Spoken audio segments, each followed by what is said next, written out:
finding one person in a city of nearly 2 million was a formidable task.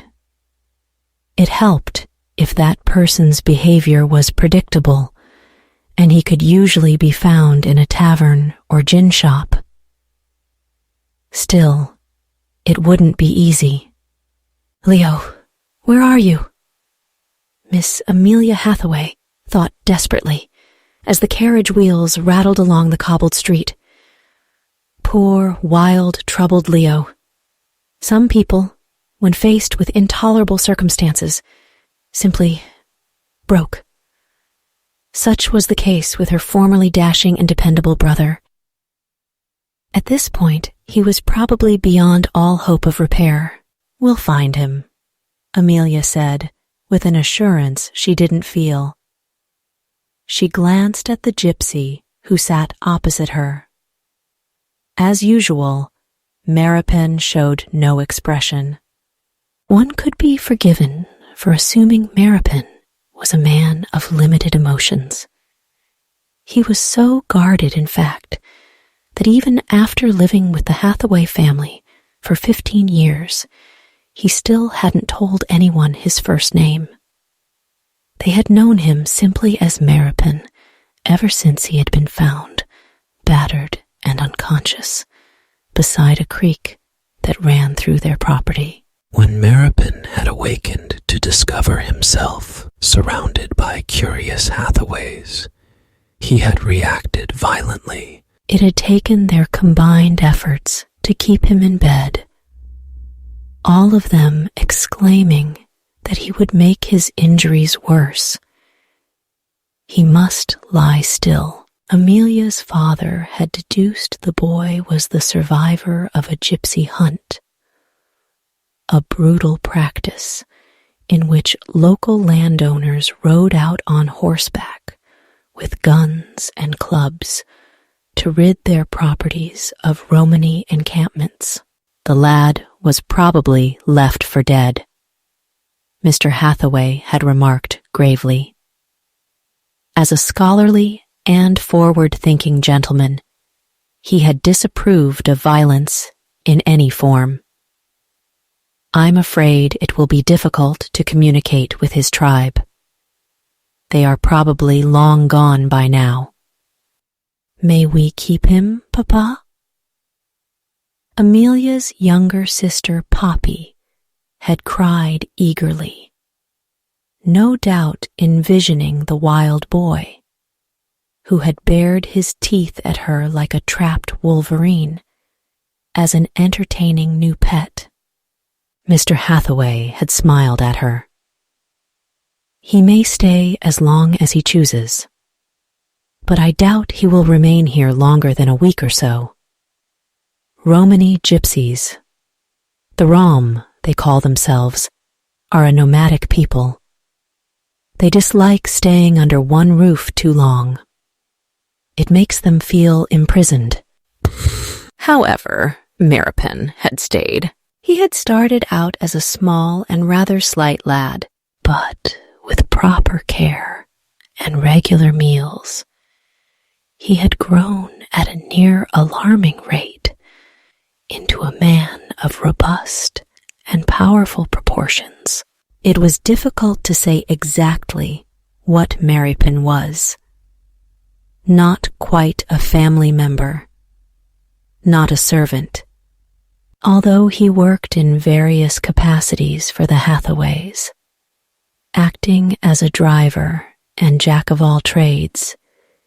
He also ate at the family table whenever he chose, and occupied a bedroom in the main part of the cottage. Now that Leo had gone missing and was possibly in danger, there was no question that Maripin would help find him. It was hardly proper for Amelia to go unaccompanied in the presence of a man like Maripin, but at the age of 26, she considered herself beyond any need of chaperonage. "We shall begin by eliminating the places Leo would not go," she said. "Churches, museums, places of higher learning and polite neighborhoods are naturally out of the question. That still leaves most of the city, Maripin grumbled. Maripin was not fond of London. In his view, the workings of so-called civilized society were infinitely more barbaric than anything that could be found in nature. Given a choice between spending an hour in a pen of wild boars or a drawing room of elegant company, he would have chosen the boars without hesitation. We should probably start with taverns, Amelia continued. Maripin gave her a dark glance. Do you know how many taverns there are in London? No, but I'm certain I will by the time the night is out. We're not going to start with taverns. We'll go where Leo is likely to find the most trouble. And that would be Jenner's. Jenner's was an infamous gaming club where gentlemen went to behave in ungentlemanly ways, originally founded by an ex-boxer named Ivo Jenner. The club had changed hands upon his death and was now owned by his son-in-law, Lord St. Vincent.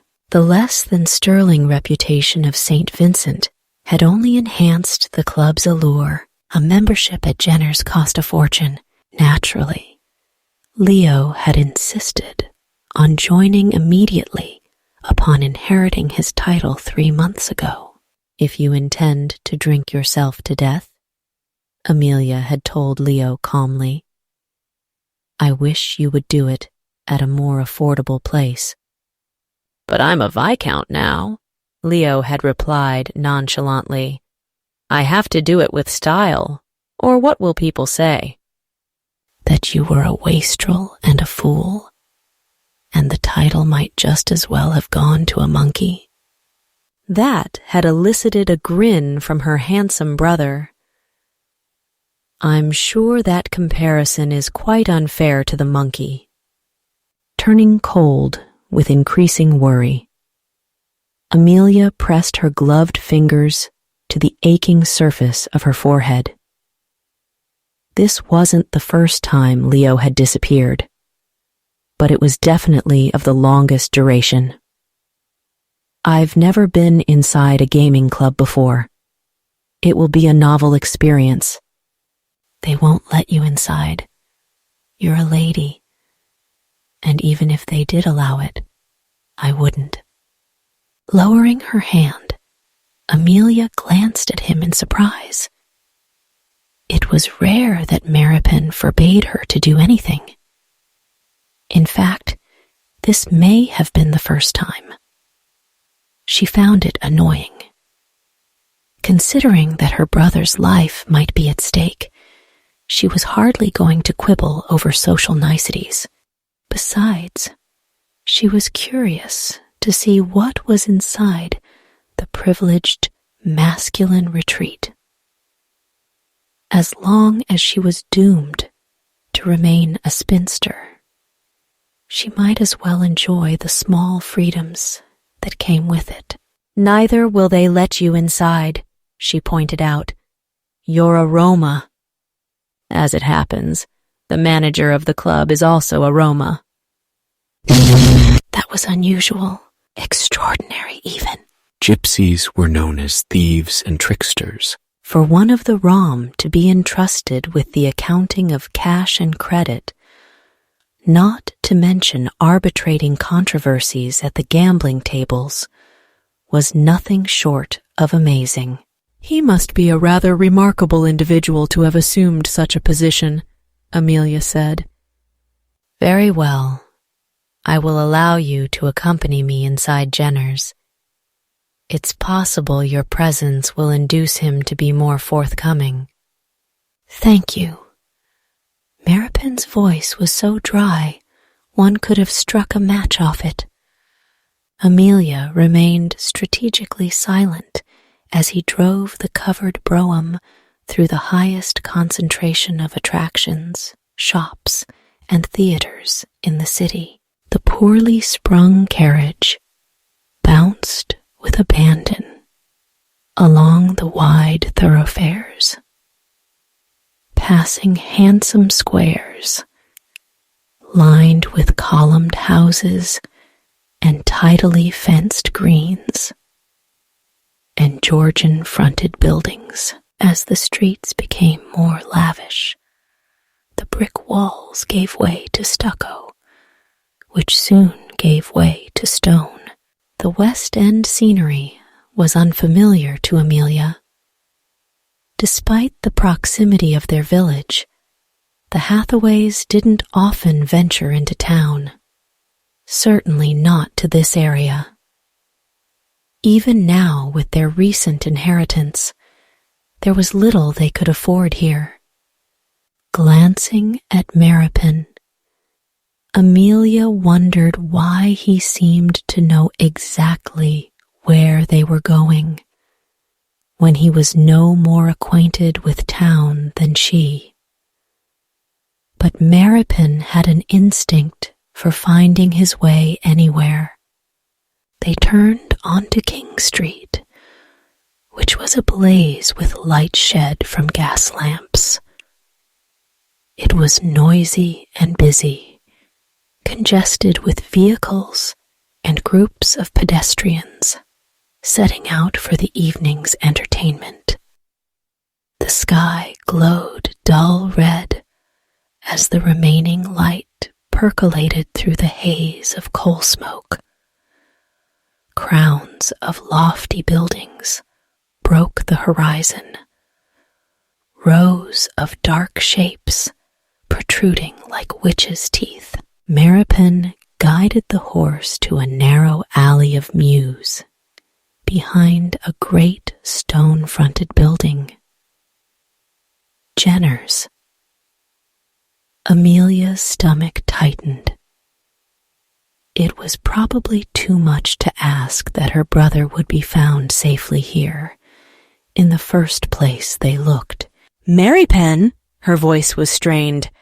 "Yes?" You should probably know that if my brother hasn't already managed to kill himself, I plan to shoot him when we find him. "I'll hand you the pistol." Amelia smiled and straightened her bonnet. Let's go inside. And remember, I'll do the talking. An objectionable odor filled the alley, a city smell of animals and refuse and coal dust. In the absence of a good rain, filth accumulated quickly in the streets and tributaries.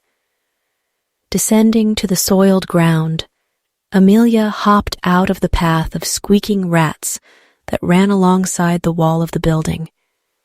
As Maripin gave the ribbons to a stableman at the mews, Amelia glanced toward the end of the alley. A pair of street youths crouched near a tiny fire, roasting something on sticks. Amelia did not want to speculate on the nature of the objects being heated. Her attention moved to a group 3 men and a woman. Illuminated in the uncertain blaze, it appeared 2 of the men were engaged in fisticuffs. However, they were so inebriated that their contest looked like a performance of dancing bears. The woman's gown was made of gaudily colored fabric, the bodice gaping to reveal the plump hills of her breasts. She seemed amused by the spectacle of 2 men battling over her, while a third attempted to break up the fracas. "Here now, my fine jacks," the woman called out in a Cockney accent. "I said I'd take ye both on no need for a cockfight." "Stay back," Maripin murmured. Pretending not to hear, Amelia drew closer for a better view. It wasn't the sight of the brawl that was so interesting. Even their village, peaceful little Primrose Place, had its share of fistfights. All men, no matter what their situation, occasionally succumbed to lower natures. What attracted Amelia's notice was the third man, the would-be peacemaker, as he darted between the drunken fools and attempted to reason with them. He was every bit as well dressed as the gentleman on either side. But it was obvious this man was no gentleman. He was black-haired and swarthy and exotic, and he moved with the swift grace of a cat, easily avoiding the swipes and lunges of his opponents. "My lords," he was saying in a reasonable tone, sounding relaxed even as he blocked a heavy fist with his forearm. "I'm afraid you'll both have to stop this now, or I'll be forced to." He broke off and dodged to the side, just as the man behind him leaped. The prostitute cackled at the sight. "They got you on the op tonight, Rohan," she exclaimed, dodging back into the fray. Rohan attempted to break it up once more. "My lords, surely you must know." He ducked beneath the swift arc of a fist. That violence? He blocked a right hook. Never solves anything. "Bugger you," one of the men said, and butted forward like a deranged goat. Rohan stepped aside and allowed him to charge straight into the side of the building. The attacker collapsed with a groan and lay gasping on the ground. His opponent's reaction was singularly ungrateful. Instead of thanking the dark-haired man for putting a stop to the fight, he growled, "Curse you for interfering, Rohan. I would have knocked the stuffing from him." He charged forth with his fists churning like windmill blades. Rohan evaded a left cross and deftly flipped him to the ground. He stood over the prone figure, blotting his forehead with his sleeve. "Had enough?" he asked pleasantly. "Yes? Good. Please allow me to help you to your feet, my lord." As Rohan pulled the man upward, he glanced toward the threshold of a door that led into the club, where a club employee waited. "Dawson, escort Lord Latimer to his carriage out front. I'll take Lord Selway." "No need," said the aristocrat, who had just struggled to his feet, sounding winded. "I can walk to my own bloody carriage."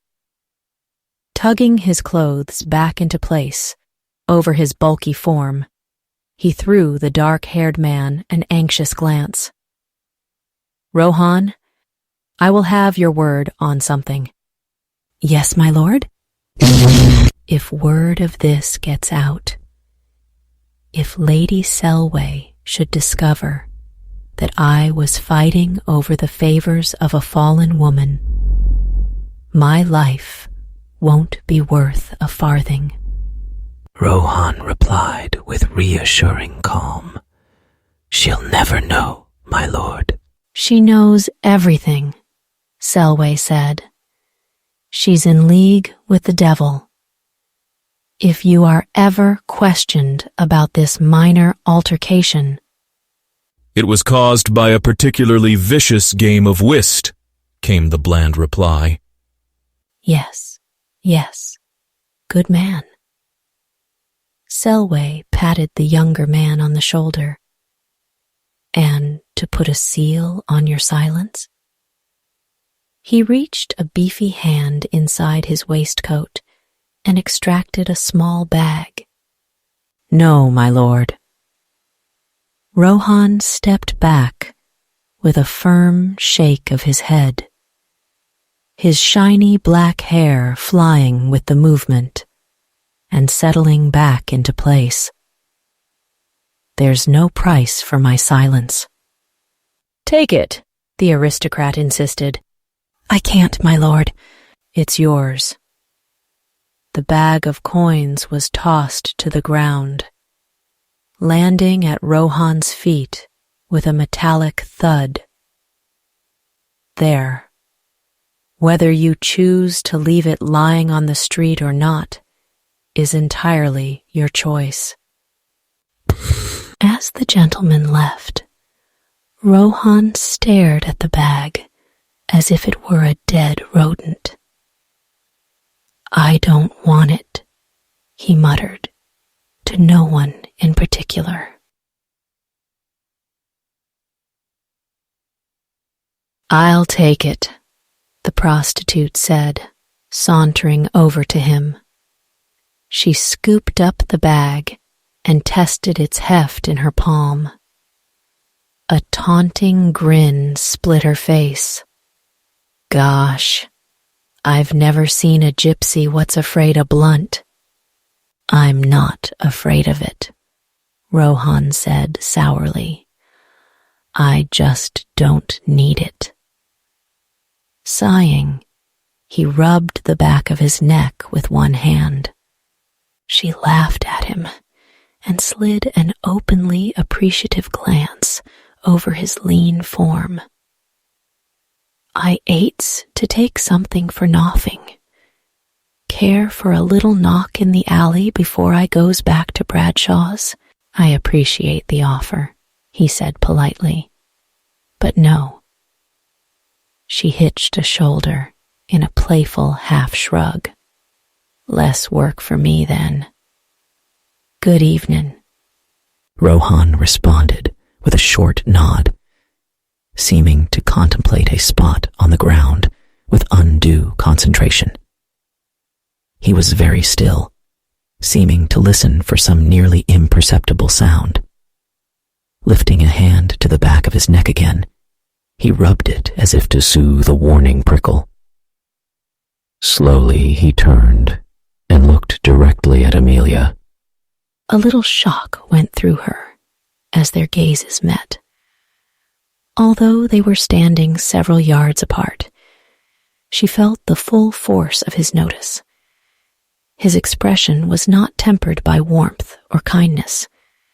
In fact, he looked pitiless, as if he had long ago found the world to be an uncaring place, and had decided to accept it on its own terms. As his detached gaze swept over her, Amelia knew exactly what he was seeing. A woman dressed in serviceable clothes and practical shoes.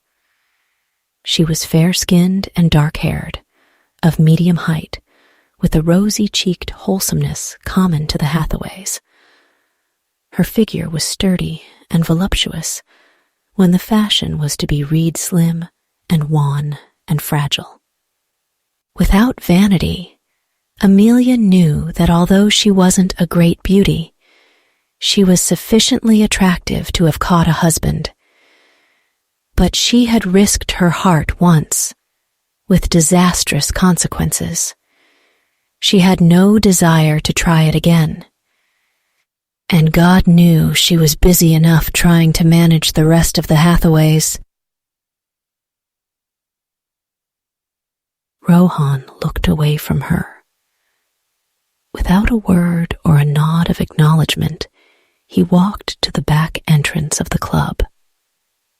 His pace was unhurried, as if he were giving himself time to think about something. There was a distinctive ease in his movements. His strides didn't measure out distance so much as flow over it like water. Amelia reached the doorstep at the same time he did. "Sir, Mr. Rohan, I presume you are the manager of the club." Rohan stopped and turned to face her. They were standing close enough for Amelia to detect the sense of male exertion and warm skin. His unfastened waistcoat, made of luxurious gray brocade, hung open at the sides to reveal a thin, white linen shirt beneath. As Rohan moved to button the waistcoat, Amelia saw a quantity of gold rings on his fingers. A ripple of nervousness went through her, leaving an unfamiliar heat in its wake. Her corset felt too tight, her high-necked collar constricting. Rushing, she brought herself to stare at him directly. He was a young man, not yet 30, with the countenance of an exotic angel. This face had definitely been created for sin. The brooding mouth, the angular jaw, the golden hazel eyes shaded by long, straight lashes. His hair needed cutting, the heavy black locks curling slightly over the back of his collar. Amelia's throat cinched around a quick breath as she saw the glitter of a diamond in his ear. He accorded her a precise bow. "At your service, miss." "Hathaway," she said precisely. She turned to indicate her companion, who had come to stand at her left. "And this is my companion, Meropen." Rohan glanced at him alertly. The Romany word for life, and also death. Was that what Meropen's name meant? Surprised, Amelia looked up at him. Meropen gave a slight shrug to indicate it was of no importance. She turned back to Rohan. "Sir, we've come to ask you a question or two regarding—" "I don't like questions." "I am looking for my brother, Lord Ramsay," she continued doggedly, "and I desperately need any information you may possess as to his whereabouts. I wouldn't tell you even if I knew." His accent was a subtle mixture of foreignness and Cockney, and even a hint of upper class. It was the voice of a man who kept company with an unusual assortment of people. "I assure you, sir, I wouldn't put myself or anyone else to the trouble, were it not absolutely necessary. But this is the 3rd day since my brother has gone missing." "Not my problem." Rohan turned toward the door.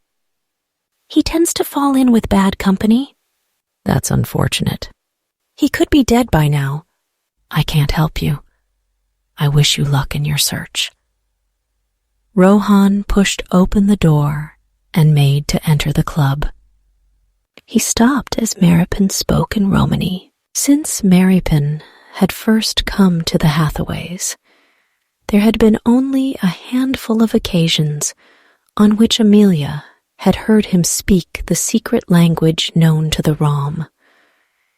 It was heathen-sounding, thick with consonants and drawn-out vowels, but there was a primitive music in the way the words fit together. Staring at Meropen intently, Rohan leaned his shoulder against the doorframe.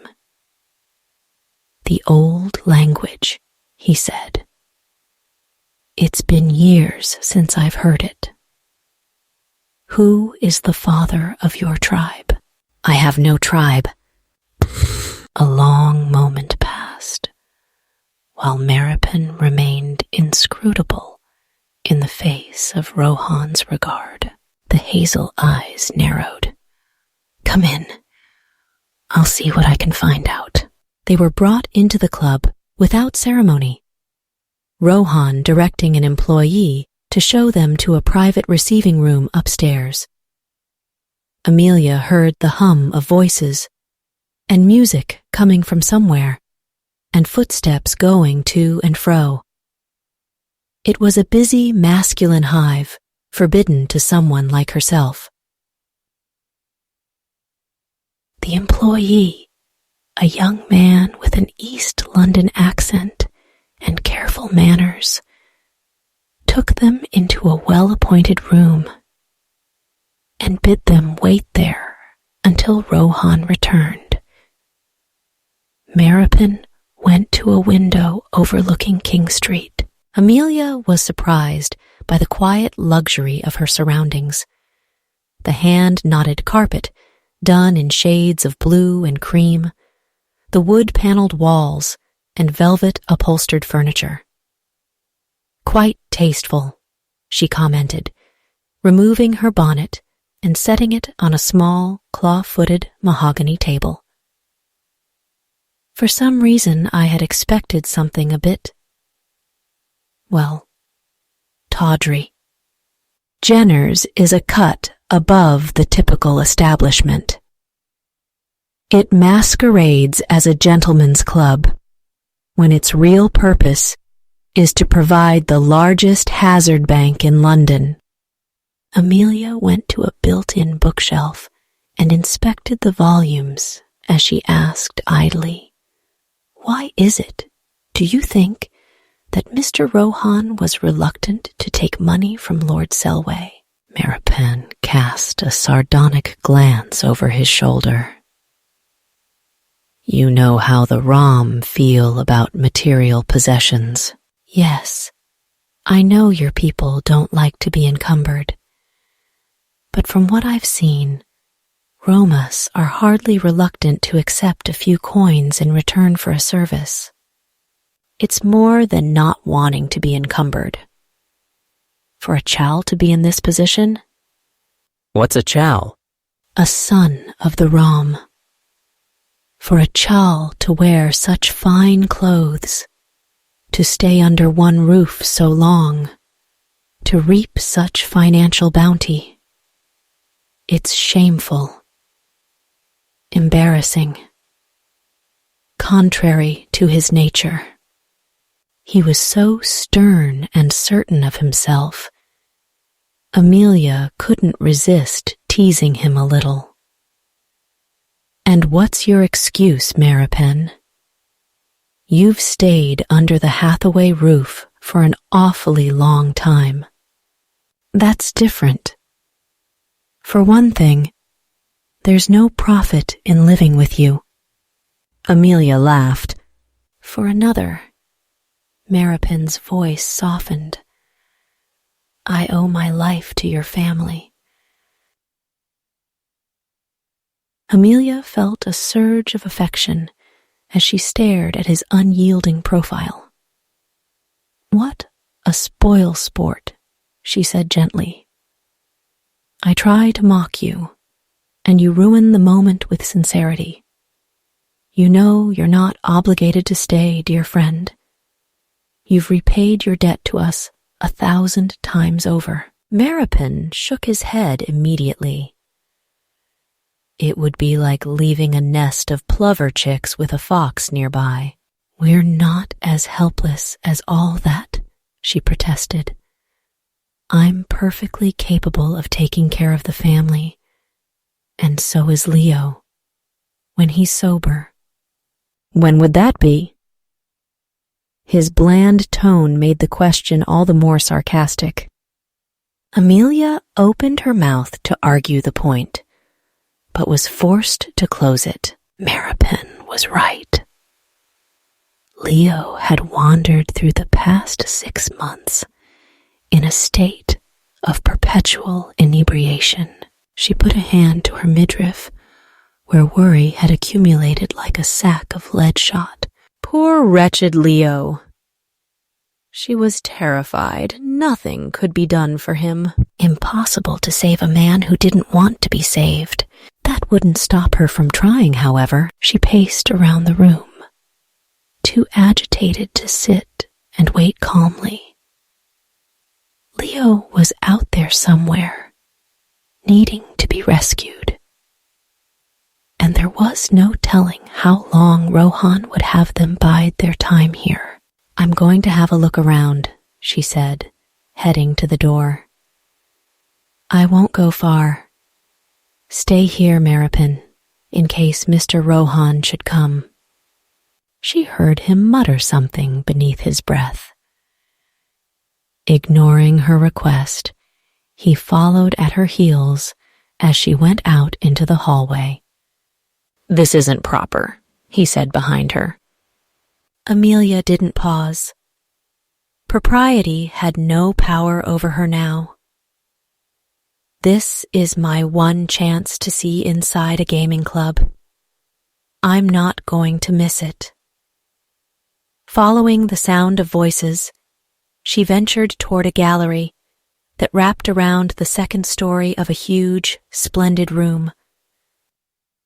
Crowds of elegantly dressed men gathered around 3 large hazard tables, watching the play, while croupiers used rakes to gather dice and money. There was a great deal of talking and calling out, the air crackling with excitement. Employees moved through the hazard room, some bearing trays of food and wine, others carrying trays of chips and fresh cards. Remaining half hidden behind a column, Amelia surveyed the crowd from the upper gallery. Her gaze alighted on Mr. Rohan, who had donned a black coat and cravat. Even though he was attired similarly to the club members, he stood out from the others like a fox among pigeons. Rohan half sat, half leaned against the bulky mahogany manager's desk in the corner of the room, where the hazard bank was managed. He appeared to be giving directions to an employee. He used a minimum of gestures, but even so, there was a suggestion of showmanship in his movements, an easy physicality that drew the eye.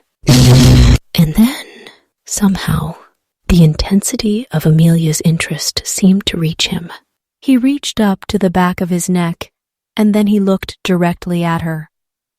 Just as he had done in the alley, Amelia felt her heartbeat awaken everywhere. In her limbs and hands and feet, and even in her knees. A tide of uncomfortable color washed over her. She stood immersed in guilt and heat and surprise, red-faced as a child, before she could finally gather her wits sufficiently to dart behind the column. "What is it?" she heard Maripin ask. "I think Mr. Rohan saw me." A shaky laugh escaped her. "Oh dear, I hope I haven't annoyed him. Let's go back to the receiving room." And risking one quick glance from the concealment of the column, she saw that Rohan was gone. Cam pushed away from the mahogany desk and left the hazard room. As usual, he couldn't leave without being stopped once or twice. There was an usher whispering that Lord So-and-so wished to have his credit limit raised, an under-butler asking if he should replenish the sideboard of refreshments in one of the card rooms. He answered their questions absently, his mind occupied with the woman awaiting him upstairs. An evening that had promised to be routine was turning out to be rather peculiar. It had been a long time since a woman had aroused his interest as Amelia Hathaway had.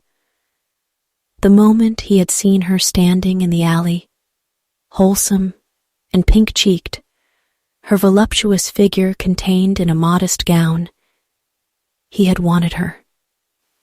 He had no idea why, when she was the embodiment of everything that annoyed him about English women. It was obvious Miss Hathaway had a relentless certainty in her own ability to organize and manage everything around her. Cam's usual reaction to that sort of female was to flee in the opposite direction, but as he had stared into her pretty blue eyes and seen the tiny, determined frown hitched between them, he had felt an unholy urge to snatch her up and carry her away somewhere and do something uncivilized, barbaric even. Of course, uncivilized urges had always lurked a bit too close to his surface, and in the past year, Cam had begun to find it more difficult than usual to control them. He had become uncharacteristically short-tempered, impatient, easily provoked. The things that had once given him pleasure were no longer satisfying. Worst of all, he'd found himself attending to his sexual urges with the same lack of enthusiasm he was doing everything else these days. Finding female companionship was never a problem. Cam had found release in the arms of many a willing woman and had repaid the favor until they had purred with satisfaction. There was no real thrill in it, however. No excitement. No fire. No sense of anything other than having taken care of a bodily function as ordinary as sleeping or eating. Cam had been so troubled that he'd actually brought himself to discuss it with his employer, Lord St. Vincent. Once a renowned skirt chaser, now an exceptionally devoted husband, St. Vincent knew as much about these matters as any man alive. When Cam had asked glumly if a decrease in physical urges was something that naturally occurred as a man approached his 30s, St. Vincent had choked on his drink. "Good God, no," the Viscount had said, coughing slightly as a swallow of brandy seared his throat. They had been in the manager's office of the club, going over account books in the early hours of the morning. St. Vincent was a handsome man with wheat-colored hair and pale blue eyes. Some claimed he had the most perfect form and features of any man alive, the looks of a saint, the soul of a scoundrel. "If I may ask, what kind of women have you been taking to bed?" "What do you mean, what kind?" Cam had asked warily. "Beautiful or plain?" "Beautiful, I suppose." "Well, there's your problem," St. Vincent said in a matter-of-fact tone.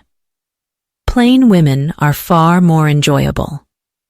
There's no better aphrodisiac than gratitude." "Yet you married a beautiful woman." A slow smile had curved St. Vincent's lips. Wives are a different case altogether. They require a great deal of effort, but the rewards are substantial. I highly recommend wives, especially one's own. Cam had stared at his employer with annoyance, reflecting that serious conversation with St. Vincent was often hampered by the Viscount's fondness for turning it into an exercise of wit. "If I understand you, my lord," he said curtly, "your recommendation for a lack of desire is to start seducing unattractive women?" Picking up a silver pen holder, St. Vincent deftly fitted a nib into the end and made a project of dipping it precisely into an ink bottle.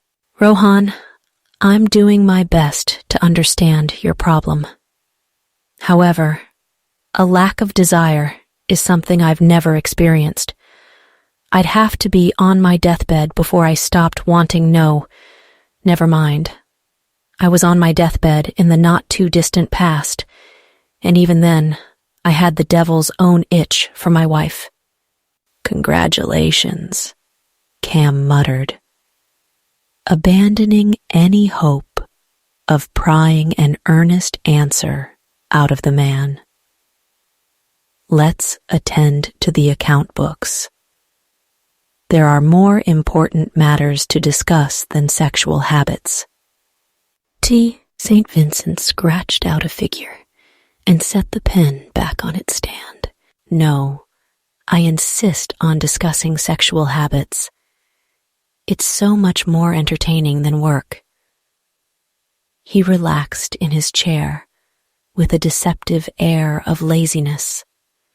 Discreet as you are, Rohan, one can't help but notice how ardently you are pursued.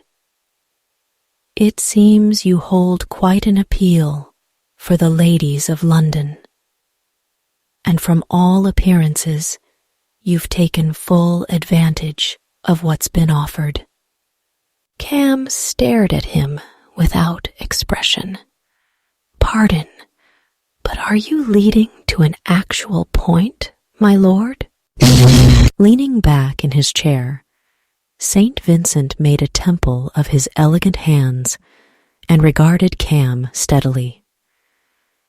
Since you've had no problem with lack of desire in the past, I can only assume that, as happens with other appetites, yours has been sated with an overabundance of sameness. A bit of novelty may be just the thing.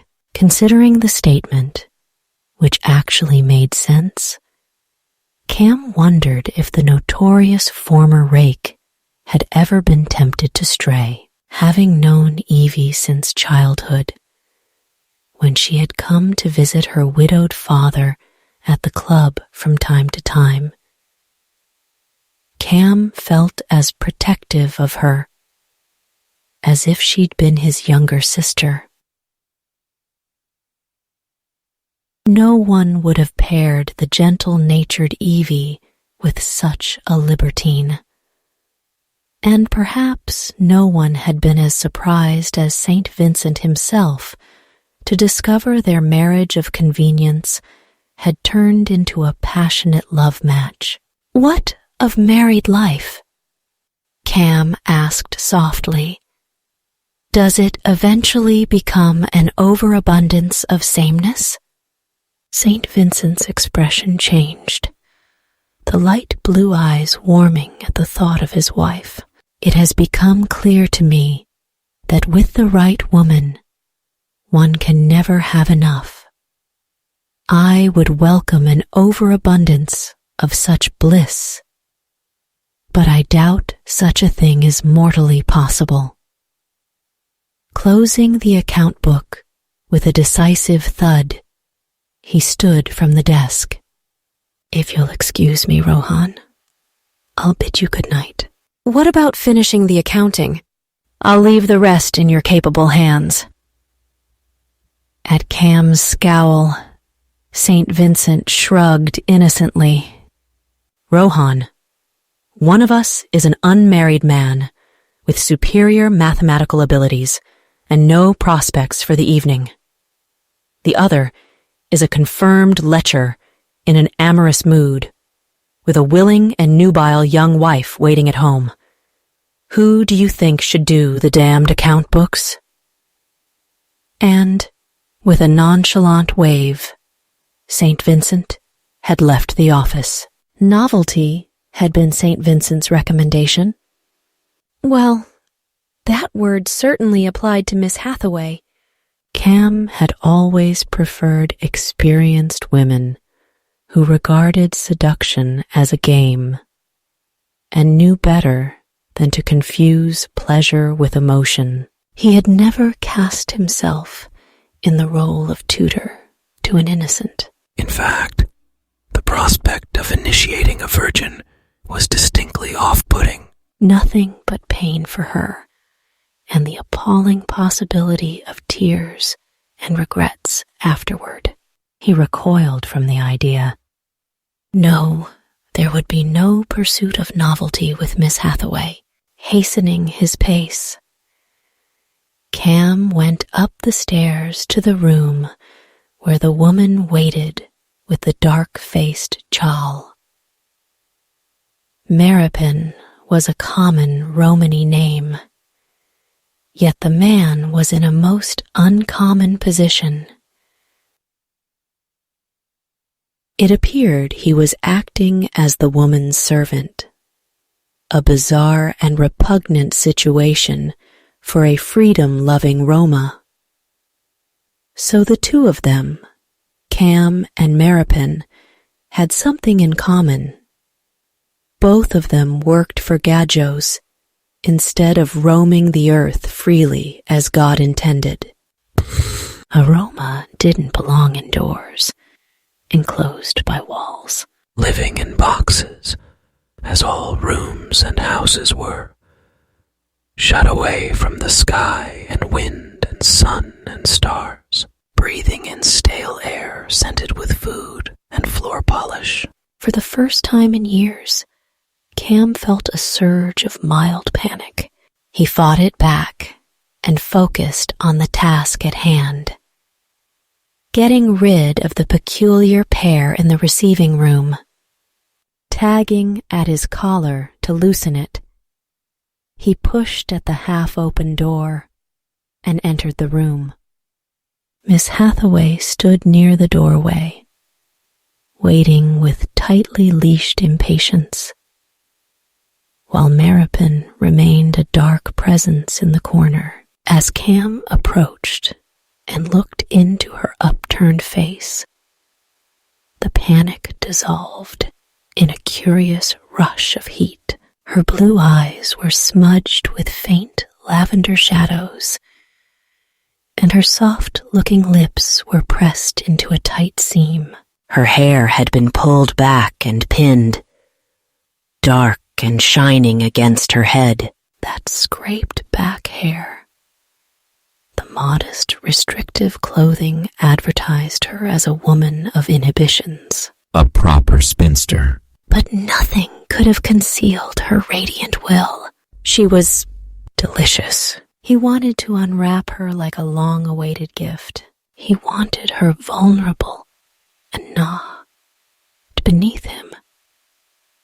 That soft mouth swollen from hard, deep kisses. Her pale body flushed with desire. Startled by her effect on him, Cam made his expression blank as he studied her. "Well?" Amelia demanded, clearly unaware of the turn of his thoughts, which was a good thing, as they likely would have sent her screaming from the room. "Have you discovered anything about my brother's whereabouts?" "I have. And?" "Lord Ramsay visited earlier this evening. Lost some money at the hazard table." "Thank God he's alive," Amelia exclaimed, and apparently decided to console himself by visiting a nearby brothel. "Brothel?" She shot Maripin an exasperated glance. "One swear it, Maripin. He'll die at my hands tonight." She looked back at Cam. How much did he lose at the hazard table? Approximately 500 pounds. The pretty blue eyes widened in outrage. "He'll die slowly at my hands." "Which brothel?" Bradshaw's. Amelia reached for her bonnet. "Come, Maripin. We're going there to collect him." Both Maripin and Cam replied at the same time. "No, I want to see for myself if he's all right," she said calmly. "I very much doubt he is." She gave Maripin a frosty stare. "I'm not returning home without Leo." Half amused, half alarmed by her force of will, Cam asked Maripin, "Am I dealing with stubbornness, idiocy, or some combination of the two?" Amelia replied, before Maripin had the opportunity. "Stubbornness on my part. The idiocy may be attributed entirely to my brother." She settled the bonnet on her head and tied its ribbons beneath her chin. Cherry red ribbons, Cam saw in bemusement. That frivolous splash of red amid her otherwise sober attire was an incongruous note. Becoming more and more fascinated, Cam heard himself say, "You can't go to Bradshaw's. Reasons of morality and safety aside, you don't even know where the hell it is." Amelia didn't flinch at the profanity. "I assume a great deal of business is sent back and forth between your establishment and Bradshaw's. You say the place is nearby, which means all I have to do is follow the foot traffic from here to there. Goodbye, Mr. Rohan.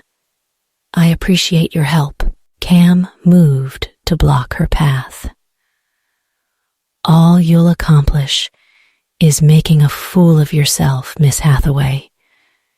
You won't get past the front door. A brothel like Bradshaw's doesn't take strangers off the street." "How I managed to retrieve my brother, sir, is no concern of yours." She was correct. It wasn't. But Cam hadn't been this entertained in a long time. No sensual depravities, no skilled courtesan, not even a room full of unclothed women, could have interested him half as much as Miss Amelia Hathaway and her red ribbons. "I'm going with you," he said. She frowned. "No, thank you." "I insist." "I don't need your services, Mr. Rohan." Cam could think of a number of services she was clearly in need of, most of which would be a pleasure for him to provide. Obviously, it will be to everyone's benefit for you to retrieve Ramsay and leave London as quickly as possible. I consider it my civic duty to hasten your departure. Although they could have reached the brothel on foot, Amelia, Maripin, and Rohan went to Bradshaw's in the ancient barouche. They stopped before a plain Georgian-style building. For Amelia, whose imaginings of such a place were framed with lurid extravagance, the brothel's facade was disappointingly discreet.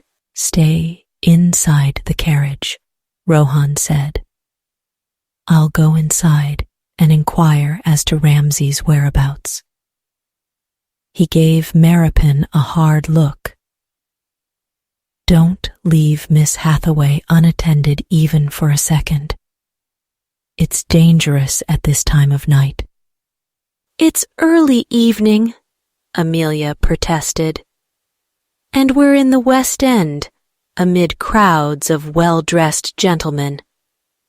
How dangerous could it be? I've seen those well-dressed gentlemen do things that would make you faint to hear of them." "I never faint," Amelia said indignantly. Rohan's smile was a flash of white in the shadowed interior of the carriage. He left the vehicle and dissolved into the night as if he were part of it, blending seamlessly except for the ebony glimmer of his hair and the sparkle of the diamond at his ear.